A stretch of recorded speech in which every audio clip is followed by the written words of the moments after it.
41-27, Colorado wins their 7th game of the 2024 season. Brian, it was tricky getting down here because of the weather, and then you got a football game with tortillas flying around the stadium. It was truly bizarre. Yeah, it was. It got bizarre in that game. I mean, there was that scene there where I hear somebody yelling on the microphone to stop throwing things, and the tech guy sitting next to me like, "Yeah, that's Joey McGuire." So it got a little crazy tonight, and credit the Buffaloes because they weathered that storm. This was one that they said it wasn't like Nebraska, and I believe them, but to me this was the closest environment they've been to since Nebraska, which they didn't handle very well. And I thought they handled it really well tonight. Even after getting behind 13-0, they weathered all that craziness. There was probably some extracurricular penalties that Coach Prime won't like, but overall they weathered it. And bottom line is that this is a really good football team, and they're proving it week after week. And I think this, as much as some of the other games we've talked about, proves that they're a pretty good football team. I wasn't all that nervous even when they went down 13-0, not only because of Texas Tech's pass, but also Colorado has just kind of struggled out of the gates first 6 quarters of the season, out of the first bye week, and then early in the first quarter of this week. But they're getting the rhythm back a lot quicker now, and that's where you're seeing a lot of the consistency. Now, it got a little nerve-wracking at the end of this football game, and Texas Tech gets the ball back with just over a minute left. Only down 7, but a huge play. Arden Walker able to force a fumble, and Shiloh Sanders scores a touchdown. And I think that was a big moment for him because at times he struggled recently, but that clinched it here today. Yeah, and Shiloh, he struggled at times tonight too. I mean, he had some tackles that he missed at times. He had a good game overall, I thought, but that was a nice moment for him. And Shedeur even mentioned after the game that, look, he goes, I don't think he would admit it as much, but I think it took him a little bit to get back from that injury, and it was nice to see him score there. But tons of credit to Arden Walker. That was not the only big play he made tonight. A lot of guys did, but Arden's such a good guy. It's great to see him making those plays too, because he's a guy that, all last year was like, he's on that verge next year, and he's starting to make some of those plays. And boy, that defensive front tonight, was really good. I mean, Taj Brooks got his yards late in the game, but they were really good. I mean, anybody that came in, I remember when I tweeted before the game that Shane Cokes wasn't playing, somebody's like, that's a big, big loss. And it is, but they made sure it was not a big, big loss because Amari McNeil and Chidozie Nwankwo and guys like that really came in and played well. Yeah, Taj Brooks' average was 4.4 yards. With a back that talented, you're going to take that because, as we said going into this game, they go as he goes. But, yeah, I think it was Texas Tech had 220 yards of offense going into the fourth quarter, and they ended up with, 500? Well, it's 400. 400. Yeah. So the bulk of their yards came in that fourth quarter. But, generally you're winning this game on the road by 14 points. Yeah. And this is a conference that it just sometimes you just got to get out of there with the win and get on that bus and get the heck out of Lubbock. Yeah, get away from the tortillas and all that stuff. Taj Brooks averages about 25, 26 carries a game. Through 26 carries, he had 82 yards. You'll take that every single time. He had 55 on the last 5. That bumps his yards up. But, yeah, they were so good. And, yes, you just get out of this with a win because I'm talking to Uncle Neely after this that, man, I'm looking through the binoculars at one point, and I'm like, the sideline over at Colorado is just full of trash, and there's probably jokes in there from the haters, but literal trash, and it was just, there was food, tortillas, other food, there's water bottles, and it was just loaded with trash. It was a crazy scene, and yes, just get out of here with a win, and I keep being impressed with this team on the road with how they come out here and win these games. Another thing I was telling Uncle Neely is that all these years I've been covering CU, it's a weird feeling to sit down in an opposing press box before the game and think, yeah, I've got confidence the Buffs are going to win this game on the road. Because we just haven't had that confidence and no need to have that confidence in past years. So it's been fun to see this team grow. Yeah, no, there's a confidence level that you can just sense. We talked about it this past week, kind of being this quiet confidence. It's not just saying the cliche thing in a press conference, one game at a time. It feels like this team genuinely has bought into that and expects to compete for a conference championship. And now with Iowa State losing today, they control their own destiny. So it's going to be an exciting 3 weeks down the stretch. In this football game, it was really important when they started going to those, getting the ball out of Shedeur Sanders.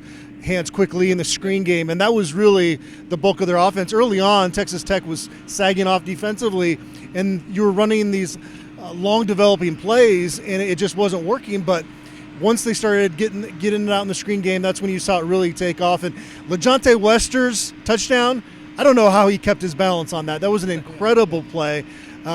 Will Shepard, just an unbelievable catch where he's basically getting mauled by the defensive back. So there's a lot of people to credit for a strong performance. Travis Hunter finished with 9 catches for 99 yards. He had 2 drops, which was kind of uncharacteristic, but he had an interception that didn't count because of an offsides penalty that was maybe top 5 play that he's made at Colorado. That's got to be the best non-interception I've ever seen, and I think that was the only time he was targeted that they threw in his direction, because it's a weird game. If you look at the defensive stats, it looks like Travis Hunter didn't play because he has 0 defensive stats tonight because they just never went in his direction other than that one play that was a free play, and he picks it off. 99 yards. He had a negative 2-yard reception on that last drive. Otherwise, he would have been over 100, which is unfortunate. But, man, he just continues to make play after play. And it's amazing he can have a game like that. And it was fairly quiet. It felt like Travis wasn't a massive part today, but he was. It just didn't feel like it was a Travis Hunter game. Another impressive play defensively, Nakai Hill-Green's interception. I mean, that was a fastball right into the mitts, showed soft hands on that play. It was his first career interception. Obviously, as a linebacker, you get a ton of those opportunities. He continues to play at such a high level, and I got to think that he's getting some strong NFL draft buzz at this point. I was just thinking as you were saying that he's got to be playing his way into the NFL draft conversation, because he was a big part of them stopping Taj Brooks tonight. And I tell you, when you get hit by Nakai Hill-Green, I don't ever want to, because, and I never will. I hope not. But it just looks like it hurts because he hits really hard. I couldn't believe he had soft enough hands to catch that ball, because that's not the way he hits, But yeah, I think it was good for him to have that big play and do something big like that, because he was so phenomenal tonight. Him and Levante Bentley, really played a phenomenal game at linebacker. Amari McNeil again. Chidozie Nwankwo, I mean, all those guys in the front 7. They do have to clean up some of those penalties that you don't like to see, but that's another impressive defensive performance again. That first drive, Texas Tech goes through them like, whatever, hot knife through butter or whatever, and you're like, oh boy, this could be a long night. It wasn't the rest of the way, so you got to credit that defense. Alejandro Mata made both of his field goal attempts and becomes the 5th guy on this football team to kick off the season, which is not a good number to have. And Coach Prime addressed this in his post-game press conference without even being asked about it, and said, we got to get the ball to the end zone. I don't know if they have the leg to do that on this roster right now. Do you start to think about just kicking it out of bounds? I would think so, and it's crazy how they just can't find anybody that can do that. And maybe Travis can do it. I don't know. He can do everything else, but it's crazy they can't be able to find somebody that can do it. I thought Feely would be that guy, but he does it more than the others, but he was inconsistent and obviously out for the year. But yeah, they've got to find somebody that can do that, because it's such a big weapon. And you saw Texas Tech have a couple big returns tonight that really set up some field position. So you got to be able to do it. It's just not going to be a factor this year. I don't think that they don't have anybody that can do it. I hate bringing this up in analysis videos because I think it's like the low-hanging fruit, but the officials were absolutely horrendous. Horrendous in every area, spotting the ball, blatant pick plays. And then even some of the personal foul penalties were a little questionable in there too. Yeah. So I can't remember the last game I covered that was as poorly officiated as this one tonight in Lubbock. There was one. So Shedeur Sanders scores on a goes down as a 7-yard run from the 8-yard line, because I don't know if you caught this, but there was that right before that they have a 9-yard play. So now it should be 3rd and 1. They got a first down on a 9-yard play from the 17 to the 8-yard line, and the stat crew had to say that it was a 10-yard play at the 7 in order for it to go down as a first down, because the officials marked it as a 1st and goal. It shouldn't have been. It was 3rd and 1.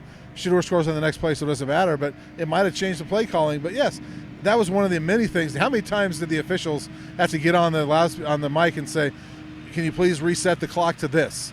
Like, come on, man. It was. I'm glad to get out of here for a lot of reasons, but that was a bad officiated game. There's a lot of times I don't like to, I don't like to lean on that a whole lot, but that was one of the worst officiated games I've seen. Yeah, and I like this stadium. It's got a good aesthetic to it, Right. but I'm not trying to be the fun police either, but the tortillas was out of control. That situation was out of control. We heard that there were water bottles being thrown down. Heard that they were throwing vapes on the field and Zin cans down. I mean, you got to penalize the home team, and maybe then it dies down and stops. But the officials just never really had a handle on this environment tonight, and so it's good that everybody's kind of able to get out.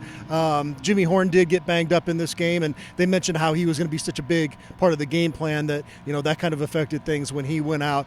Any other takeaways? The media food spread was as good as I think we've had on this beat, and but it's so noisy here. They were even pumping fake crowd noise in there, which I heard they usually don't do that.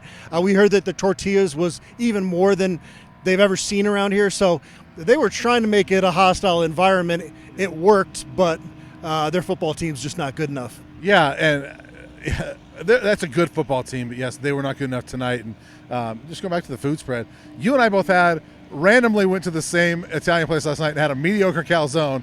I feel like we got our Texas barbecue during the media spread, so I feel a little bit vindicated for that. So I feel good about that. And other takeaways, just like I said at the start, this is a really good football team, and I think people are starting to notice that. It's going to be really interesting to see where they land in the rankings this week with Iowa State losing and a couple other teams. I don't know who all has lost ahead of them, but they were 20 in the CFP on Tuesday. I'm curious to see how many spots they bump up this week with this win. But I felt this was their toughest game in the last 4, and they got it. They had lost 9 in a row in November. Texas Tech had been really good under Joey McGuire. They didn't look good tonight. Colorado, a huge win tonight.